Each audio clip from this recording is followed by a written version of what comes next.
I just arrived at the house on my bike just to take a look at progress. I've already shimmed up the ladder here to get this size of this window because it needs replacing. And this is my front door. It's OSB, as you can see. Anybody knows what that is. It's going to be nice when it's painted. What do you think? No, this is the temporary one, really.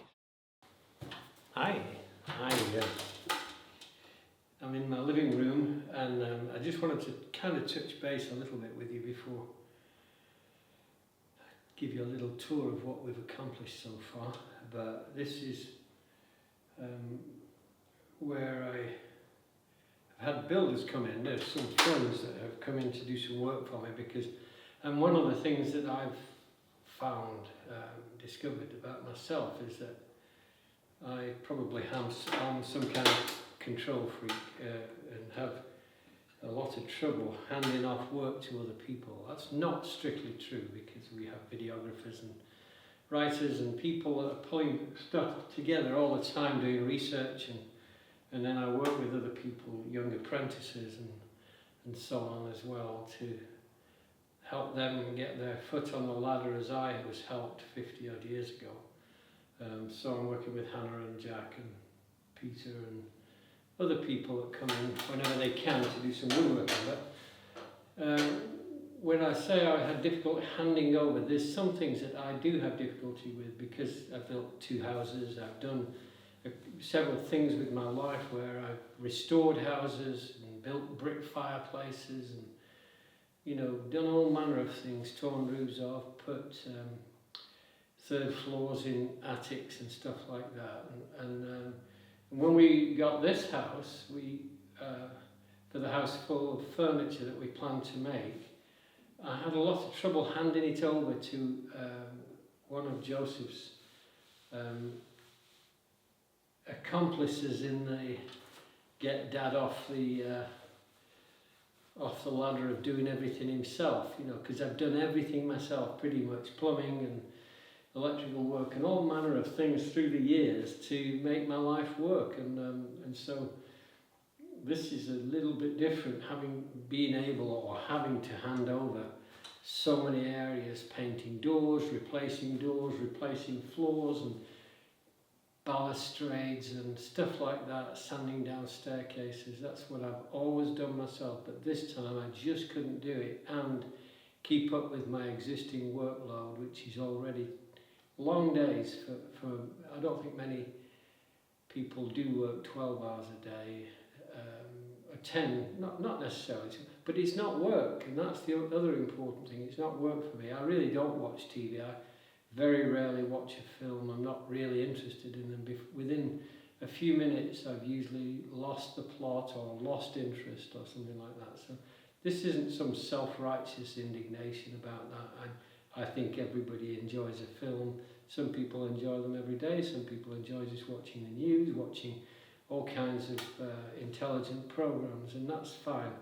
But for me, my life is woodworking and all the things I do. So here I am in my living room, handing this work over to about 4 or 5 guys that come in every day, and they have exemplified fine workmanship and their tidiness and everything. It doesn't look very tidy in here, but it's very tidy, you know, when you have construction crews come in.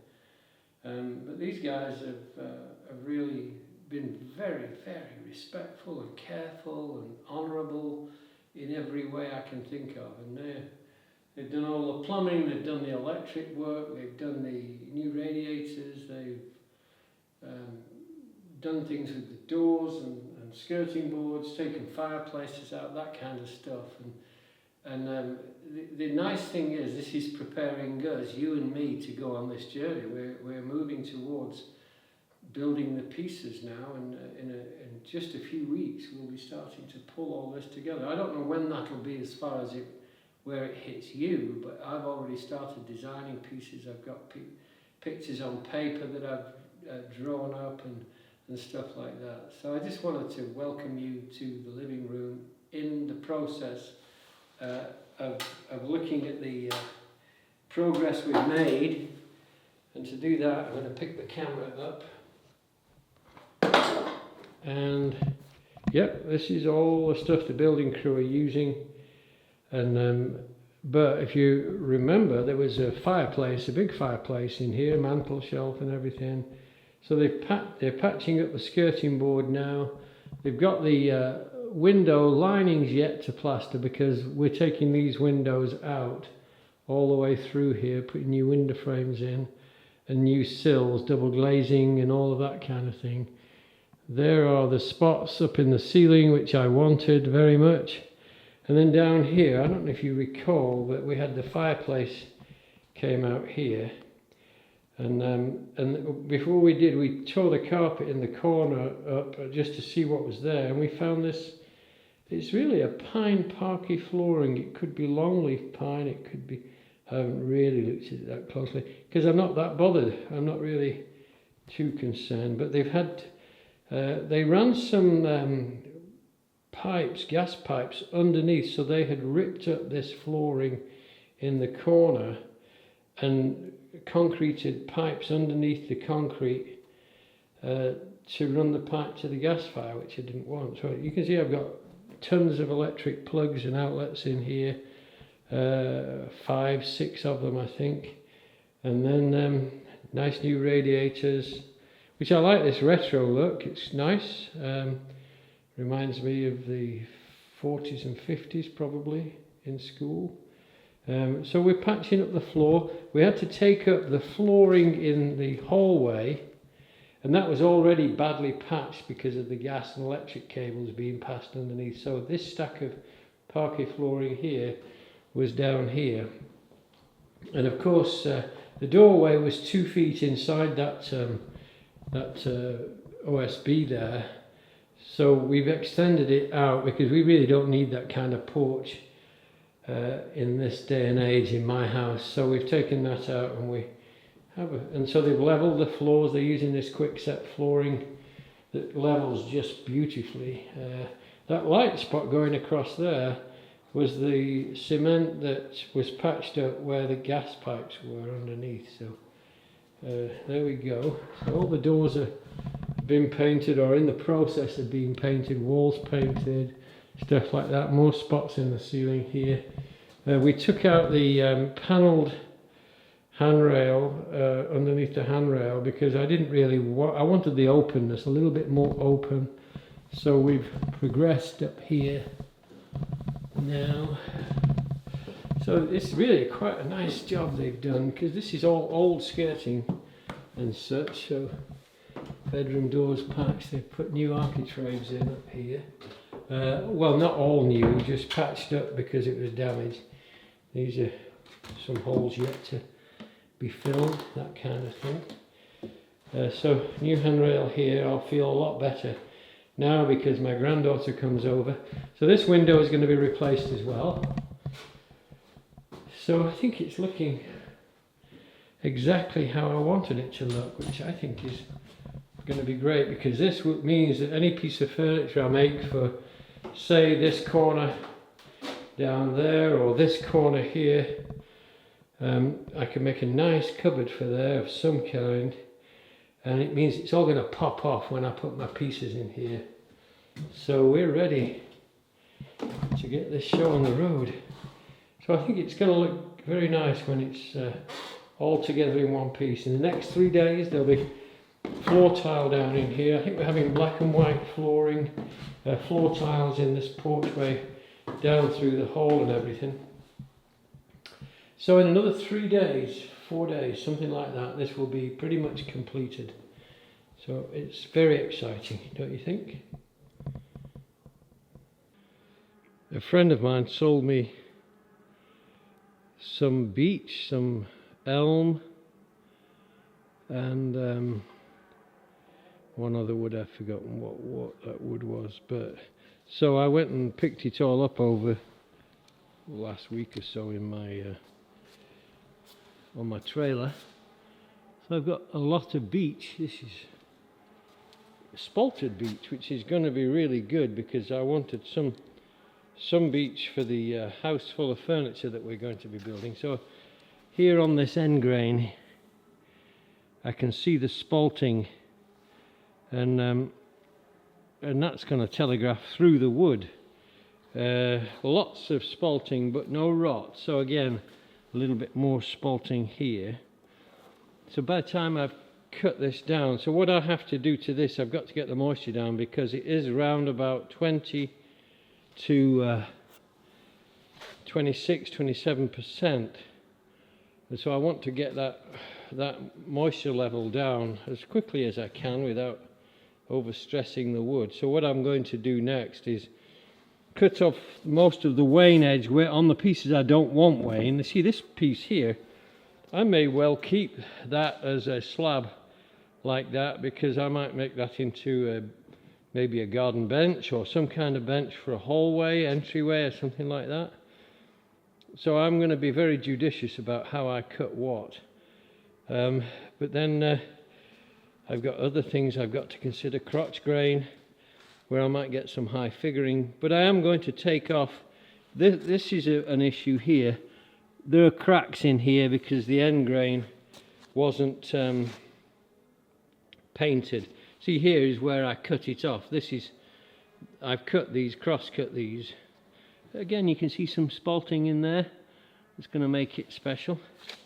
But I was saying that I'm going to cut off all the wane edge off most of it, not all of it, so that it will help it to dry. But I certainly will be cutting off end sections like here, because that has a lot of moisture in it. And when you get to the midsection, like here for instance, this is down to 20%, 18 to 20, whereas on the ends it was measuring 26, 28%, which will only wick into the end grain before it starts to dry. So I'm going to be working on that, and then I'll get it all stacked more neatly than this. But I thought you'd like to see what I'm doing, everybody, because I've got some 4-inch slabs there, and those 4-inch slabs will make table legs. I might turn some table legs for the house full of furniture. I might make a bed posts and things like that. I've kept the lengths that I've cut, I've kept everything to 7 foot. I've got some longer, I've got some 10s which will make tabletops if I needed a big dining table. I doubt whether I will. Most people are not looking for super huge dining tables anymore.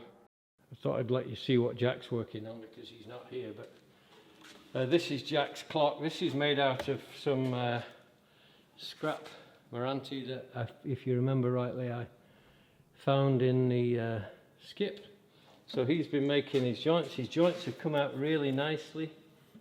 He's done the grooves. This is the first time. Some of the things he's done on this will be the first time he's ever done them. So I think he's quite happy with the way it's turning out. I'm happy with the way he's turning out because his work is really nice. This is his bench. So this is what his tools will comprise of, just in the everyday. I've supplied these for him, and ultimately he'll do like Hannah did, and he'll acquire his own. I've given him some already, and he's found some himself. So these are the basic tools that he works with when he's here, and he's learned to sharpen the saws. He sharpens all his own chisels now, his planes. He's already well underway for what he's doing and learning, and I just enjoy him being here. It's nice to have these young people. Hannah comes in, she has her space, Jack now has his space, and Hannah's been helping me to work on curriculum for people who have autism, who are autistic. We've been working on a curriculum for very basic woodworking, even to where it's just taking a shaving with a spoke shave, and we'll work through the levels, and the advanced level is really what every neurotypical would work to. So that would be my foundation course that moves on to design, and then of course we're doing the house full of furniture, which will be a remarkable shift for everybody, because that is going to take people all the way through from the most basic forms of woodworking through to more advanced levels, making big pieces maybe including 4-poster beds, maybe bookshelves and all of those kind of things. So it's the most exciting time for Paul Sellers and for Hannah, and it will be for Jack, and it will be for many 100 others too. So this is a nice stage in my life for me. So many things going on today. I've just been clamping up some pieces, some laminated pieces for a prototype that I've been working on. So I've got 2 parts ready to go, and yeah, always something cooking. I've got it's a bit of a mess with the glue, but I got it together and that's fine. I love prototyping. I love getting the ideas to come together for you guys because you're so important to me, and you know, I keep thinking into the future and keep thinking, you know, we really don't know what the future looks like. Most of us, we really don't know, because how many of you 5 years ago would have thought you'd become a woodworker? How would I 50 years ago think that I would be reaching a global audience of 1 million people every month or something more probably? But in the knock-on of everything, it, you know, it becomes a bigger thing. So you know, you really don't know where you'll be in 5, 10, 15, 20 years time, especially you young guys. I mean, I didn't think about this when I was young. I just had to earn the bread and get the food on the table. That was my life, which is probably the same for a lot of you, paying your rent, paying your bills, that kind of thing. But then there's always this time that we call a recreation or recreation. And recreation is dismantling yourself and taking yourself off the conveyor belt, getting in the garage, getting in the shed, getting in the basement, getting in the living room, getting in the kitchen, wherever you are, and just making something. And you would be amazed, 1 hour in a making situation where you're being creative is probably good for about 3 days work, working as a techie, working on a computer, working on the conveyor belt. It dismantles all that. Just 1 hour in the workshop will change your whole dimension, the whole way you look at life, and it'll set you up. If you do this on a Sunday afternoon, Monday morning will come and you'll be looking forward to it. I guarantee it.